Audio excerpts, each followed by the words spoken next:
नमस्कार, welcome to study IQ. मैं हूं प्रशांत धवन। नाउ 17 सितंबर 2024 को जो इसराइल ने किया है हिजबुल्लाह के साथ, जो न्यूज़ सामने आई है कि एक के बाद एक पेजर फटने शुरू हो गए और 3000 से ऊपर लोग बुरी तरीके से इंजर हुए हैं ना। इस अटैक को मुझे लग रहा है कि कई दशकों तक स्टडी किया जाएगा।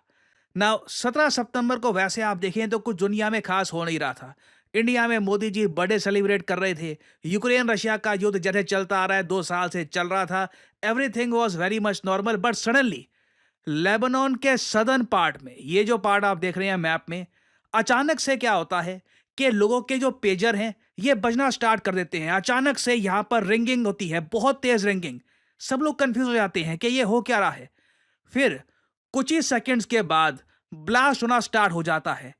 एक एक करके जिस आदमी के पास भी पेजर था ना, मुझे बोलना पड़ेगा, लोग यूजुअली पेजर को अपनी जेब में रखते हैं, पैंट की जेब में, या फिर जो बेल्ट बकल होता है उसके पास रखते हैं। तो आप इमेजिन करिए, किसी आदमी ने उस इलाके में एक डिवाइस रखा है और उस पर ब्लास्ट हो रहा है। इमेजिन करके देखिए कितनी भयानक इंजरी होगी। मैंने कई वीडियोस देखी हैं जो लेबनान से सामने आई हैं। लिटरली लोगों के पेट में काफी जगह सुराग हो रखे थे, किसी के पीछे के एरिया में सुराग हो रखे थे। जो ये नंबर यहाँ पे आप देख रहे हैं ना, 3000 इंजर्ड, इनमें से कोई बड़ी बात नहीं है। कई लोग पूरी जिंदगी इस इंजरी से जूझते रहेंगे और हो सकता है कि जो अभी मृतकों का आंकड़ा बताया जा रहा है 10 के आसपास, ये इन द फ्यूचर बढ़ भी जाए। नाउ यहाँ पे आपके माइंड में बहुत सारे सवाल आएंगे। पेजर क्या होता है, ये लेबनान के साउथ में ये सब क्यों हुआ? समझाता हूँ बहुत ही सरल भाषा में। नाउ अगर आप यहाँ पे देखोगे इजराइल का मैप, इजराइल को आज के समय दो जगह से मेन खतरा है। एक तो गाजा पट्टी, यहाँ पे है हमास ग्रुप, ये काफी बार अटैक करता है इजराइल को। और उसके अलावा लेबनान में यहाँ पे जो साउथ का रीजन है, यहाँ पे एग्जिस्ट करता है हिजबुल्ला।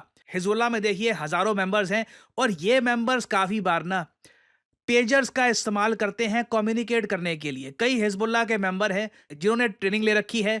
इजराइल से लड़ने को काफ़ी बार वो रेडी भी हो जाएंगे, मगर जब वो फ्रंट लाइन पे नहीं होते तो मार्केट्स में और जगह अपनी जो लाइफ का काम है वो कर रहे होते हैं। और हिजबुल्लाह इन लोगों को एक पेजर देता है। ये आप देख पाओगे, ये पेजर बहुत ही सस्ता डिवाइस होता है। ये एक पेजर की कॉस्ट आप कह लीजिए 1000 से लेकर 2000 रुपए के आसपास होती है। और इस पेजर के जरिए एक जगह से दूसरी जगह आप एक टेक्स्ट या वॉइस मैसेज भेज सकते हैं। एक जमाने में यूएस में, यूरोप में काफी पॉपुलर होते थे ये पेजर, मगर स्मार्टफोन के आने से पेजर्स का इतना यूज होता नहीं है। नाउ हिजबुल्लाह देखिए स्मार्टफोन्स का यूज करता नहीं है इतना, क्योंकि इनको डर है कि इजराइल के हैकर्स इनके जो स्मार्टफोन्स हैं इनको हैक कर लेंगे, इंफॉर्मेशन निकाल लेंगे। तो ये पुराने जमाने के 1949 के इन्वेंटेड जो पेजर्स हैं इनका इस्तेमाल करते हैं। हिजबुल्लाह लंबे समय से मानता आया है कि पेजर सेफ रहते हैं, इससे जो मैसेज जाता है ये हैक नहीं होगा। और सिंस ये सस्ते भी होते हैं तो बड़े स्केल पर ये पेजर्स परचेज करके अपने लोगों में बांट भी देते हैं। ना मोसाद जैसी इंटेलिजेंस एजेंसी से ऑब्वियसली बात है, ये बात छुपी नहीं होगी। मोसाद ने लंबे समय से नोटिस किया कि अच्छा, ये लोग ये मेड इन ताइवान पेजर ये इस्तेमाल कर रहे हैं आज भी। इसी के जरिए ये कम्युनिकेट करते हैं। जो हिजबुल्लाह की टॉप ब्रास है मैसेज सेंड करती है कि इजराइल पे अटैक करना है, सामने आ जाओ। कई लोग अचानक से हिजबुल्लाह के ये फ्रंट लाइन पे आ जाएंगे। इस तरीके से ये कम्युनिकेट करते हैं। तो मोसाद ने एक प्लान बनाया। मोसाद ने ये सोचा कि ये जो पेजर हैं, ये ऐसा तो है नहीं कि दुनिया भर में होते हैं मैन्युफैक्चर, क्योंकि इनको खरीदता कौन है? बहुत ही लिमिटेड डिमांड है इनकी आज के समय। हिजबुल्लाह जैसे कोई ग्रुप्स हो गए या फिर बहुत ही रेयरली कोई इनको परचेज करता है बड़ी क्वांटिटी में। तो मोसाद के जो एजेंट्स हैं ये ताइवान की उस फैक्ट्री में गए जहां पर ये पेजर मैन्युफैक्चर होते हैं। ये देखिए मोसाद ने आज से 5-6 महीने पहले करना स्टार्ट कर दिया था ना। मोसाद के एजेंट्स ने क्या किया, किसी तरीके से परहैप्स करप्शन के जरिए या फिर अपने इन्फ्लुएंस से, ताइवान काफ़ी हद तक यूएस का एक मित्र मुल्क देश है, तो आप इमेजिन कर सकते हैं कुछ अंडरस्टैंडिंग भी अगर बनानी हो तो वो अंडरस्टैंडिंग भी बन गई होगी। मोसाद ने इन पेजर्स के अंदर एक छोटा सा डिवाइस डाल दिया।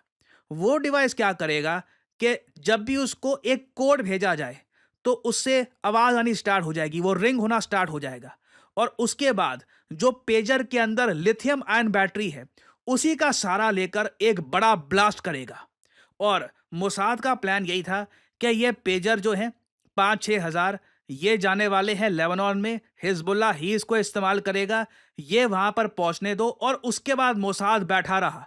मोसाद ने क्लियरली ये सब प्लानिंग करी थी कि कभी अगर मान लो पानी बिल्कुल नाक के ऊपर से निकल गया, सिचुएशन बहुत ही खराब हो गई, हिजबुल्लाह इनका काफी नुकसान कर रहा है उस पर्टिकुलर केस में ये पेजर वाली ट्रिक का यूज करेंगे।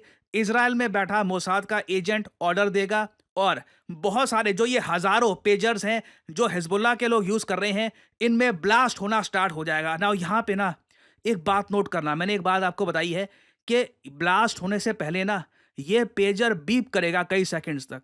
आपने सोचा ये क्यों किया है? देखिए, मोसाद में कहूंगा कई मामलों में बहुत क्रूअल है, और परहैप्स आज की दुनिया में जो क्रुएल्टी हर जगह शो की जा रही है ना, क्रुएल्टी नॉर्मलाइज हो चुकी है। अब मोसाद का प्लान ये था कि पहले ना अचानक से जो पेजर है जब इससे बीप आएगी, आप इमेजिन करके देखिए कि किसी का पेजर बिना वजह बीप कर रहा है, तो एक बार को वो आदमी पेजर को अपनी जेब से या फिर जहां भी उसने रखा हुआ है उसको निकाल कर देखेगा, अपनी आंखों के पास लाएगा कि क्या हो रहा है, ये लगातार इसमें बीप की आवाज क्यों आ रही है। तो मोसाद का प्लान यही था कि जो ये हिजबुल्लाह के एजेंट हैं, इनकी सिर्फ जेबों में ना फटे, ये लोग अपनी जेब से ये पेजर बाहर निकाले, अपनी आंखों के सामने लाएं और तब ब्लास्ट हो, ताकि उन लोगों की जो देखने की एबिलिटी है ये भी चली जाए। और अभी जो दृश्य निकल के आए हैं ना लेबनान से, मैं आपको दिखा नहीं सकता, यूट्यूब की पॉलिसी अलाउ नहीं करेगी। मैंने कुछ एआई इमेजेस बनाई हैं, ये मैं प्रेजेंट कर रहा हूँ आपके सामने। इससे आप आइडिया लगा सकते हैं और परहैप्स मेरे शब्दों से आप अंदाज़ा लगा सकते हैं कि कितने हज़ारों लोगों को भयानक इंजरी आई होगी। हिजबुल्लाह ने कसम खाई है कि ये लोग पनिश करेंगे इजराइल को, but at the same time मेरे ख्याल से हिजबुल्लाह की जो टॉप लीडरशिप है वो भी सोचेगी व्हाट प्लानिंग, क्या प्लानिंग करके इन लोगों ने हज़ारों लोग जो हैं हिजबुल्लाह के, उनको बुरी तरीके से डैमेज कर दिया है और एक डर फैला दिया है। अब देखिए क्या होगा कि हिजबुल्लाह में पेजर, फोन, किसी भी इलेक्ट्रिकल आइटम को छूने से भी लोग डरेंगे कि पता नहीं इजराइल क्या कर दे। जब आपको पता नहीं है ना कि आपके दुश्मन की एबिलिटी क्या है, वो कुछ भी कर सकता है। बेसिकली जब उसका डर हावी हो जाता है तब ऑटोमेटिकली आप मेंटली तो वो वॉर हारी जाते हैं, फील्ड पर, बैटल फील्ड पर भी काफी बार वो वॉर हारी जाती है। तो हिजबुल्लाह देखिए क्या तो रहा है कि ये अब तक का सबसे बड़ा सिक्योरिटी ब्रीच है। इनको उम्मीद थी नहीं कि जो ये पेजर परचेज कर रहे हैं ताइवान से, उसमें इजराइल का मोसाद ये जो छोटे से डिवाइसेस हैं ये डाल देगा और बिल्कुल सडनली ये अटैक हो जाएगा। This is a genius move by Israel. कई लोग इंजर हुए हैं, जिनमें से हिजबुल्लाह के हिसाब से कई सिविलियंस भी हैं। जो सिविलियंस हैं, जो इनोसेंट लोग हैं, जिनका कोई रिलेशन नहीं है इन सब से, जो अपनी लाइफ बस बता रहे हैं, अगर वो लोग इंजर हुए हैं, उनकी मृत्यु हुई है कई जगह पर, तो इट इज़ सैड। बाकी मेरे हिसाब से हिजबुल्लाह को डेफिनेटली बदला लेना पड़ेगा, क्योंकि इनकी एम्बेरसमेंट बहुत बड़ी हुई है। हिजबुल्लाह का जो आप कह लीजिए जो नाम डुबा दिया इजराइल ने ये अटैक करके, इनको वापस रीगेन करने में अपनी रेपुटेशन कुछ बड़ा करना होगा। और इसी बात को लेकर देखिए मैं काफ़ी ज़्यादा चिंतित हूँ कि अब स्थिति कहाँ जाएगी। हिजबुल्लाह इजराइल के बीच में अब और क्या क्या होगा। ईरान क्या यहाँ पे और ज़्यादा इन्वॉल्व हो जाएगा, क्योंकि एस्केलेशन बढ़ती जा रही है। मतलब एक मैं आपको बता दूं, फुल ब्लोन वॉर अभी भी हिजबुल्लाह और इजराइल के बीच में फुल स्केल वॉर डिक्लेयर नहीं करी गई है, मगर उसके हम बहुत करीब आ चुके हैं। अब बस फॉर्मेलिटी ही बची है। इजराइल की गवर्नमेंट कोई बड़ी बात नहीं है, कभी भी एक गो दे सकती है कि ओके गो, एक फुल फ्लेजेड असॉल्ट करो लेबनान पर। तो फ्यूचर में देखिए ये जो एरिया है बहुत न्यूज़ में रहने वाला है। और जैसे मैंने आपको बताया, जो ये इजराइल का पेजर अटैक था जिसको लेकर इजराइल बिल्कुल चुप है, हिजबुल्लाह लगातार कह रहा है कि ये इजराइल ने किया है, इजराइल की मोसाद ने ये सब प्लांट किया है। पर इजराइल की ये खासियत है, मैं कहूँगा, चाहे ये न्यूक्लियर एक्सप्लोजन करें या इस टाइप के सीक्रेट अटैक ये करते हैं, उसके बाद देखिए ये ग्लोट नहीं करते एरोगेंस के साथ कि देखा हमने ये कर दिया वगैरह। चुपचाप इजराइल की मोसाद ने जो करना था कर दिया है, इनका स्ट्रैटेजिक ऑब्जेक्टिव अकॉम्प्लिश हो चुका है। अब इजराइल डेफिनेटली कुछ और प्लान करने में लग गया होगा। तो ये टॉपिक देखिए ऑब्वियसली न्यूज़ में रहेगा, और ये जो अटैक है कई दशकों तक स्टडी किया जाएगा। कुछ इन द फ्यूचर बड़ी अपडेट्स आती हैं, मैं आपके लिए अपडेटेड वीडियो बाद में ले आऊँगा। और फाइनली आपसे मैं एक सवाल पूछूंगा। हाल ही में चाइना में hockey mains Asian championship trophy का एक टूर्नामेंट हुआ है। आपको बताना है कि किस देश ने ये टूर्नामेंट जीता है चाइना में। मैंने इस पर एक डेडिकेटेड वीडियो बनाई है, तो मैं उम्मीद करता हूं आप लोग आराम से इसका आंसर कर पाएंगे। ये है यहाँ पे आपकी options: Pakistan, India, south Korea या फिर जापान। कमेंट सेक्शन में करिए उत्तर। जो लोग देंगे सही आंसर, उनकी कमेंट को मैं हार्ट दे दूंगा ताकि बाकी लोग समझ पाएं कि सही आंसर क्या है। एंड फाइनली आपके लिए एक इंपॉर्टेंट मैसेज। आप किसी भी एग्जाम की तैयारी कर रहे हैं, study IQ is with you. तो कमेंट सेक्शन में जाइए। अगर आप यूपीएससी एग्जाम की तैयारी कर रहे हैं तो यहाँ पे आप जो फाउंडेशन कोर्स है ये परचेज कर सकते हैं। उसके अलावा उत्तर प्रदेश पीएससी, उसके अलावा बिहार पीएससी, इसके एग्जाम्स भी अवेलेबल हैं, तो ये भी आप कर सकते हैं परचेज। सिंपली यहाँ पे आपको जो भी एग्जाम जिसके कोर्स आप परचेज करना चाहते हैं, इसके लिंक पर करिए क्लिक, और यहाँ पे आपको जो प्राइस लिखा है never ever pay this price, simply यहाँ पर कोड डालिए PD10 and the prices will start following and you will enjoy massive discounts.